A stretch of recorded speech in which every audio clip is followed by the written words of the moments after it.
মায়ের পায়ের নিচে আল্লাহ পাক সন্তানের বেহেশতের কথা বলেছে। মা বোনদেরকে 4টা কাজ করতে বলো, অনলি 4টা কাজ।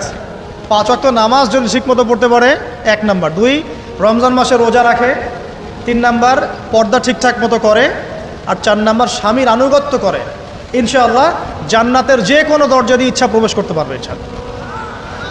এখানে স্বামীর আনুগত্যের কথা বলেছি, স্বামীর দাসত্বের কথা বলি না। আনুগত্য দাসত্ব এক জিনিস না। আনুগত্য মানে কি? আনুগত্য মানে আপনি স্বামীর যে কোনো ভালো কাজে আপনি তাকে সায় দিবেন, আনুগত্য।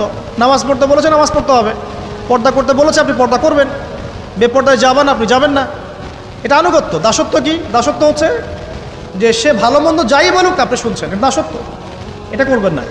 মা বোনরা 4টা কাজ বাসায় গিয়ে আবার শুনিয়ে দিবেন। নবীজি বলেছেন 4টা কাজ কোনো মেয়ে করলে জান্নাতের যে কোনো দরজা দিয়ে ইচ্ছা প্রবেশ করতে পারবে। 1 নাম্বার 5 ওয়াক্ত সালাত, 2 নাম্বার রমজান মাসের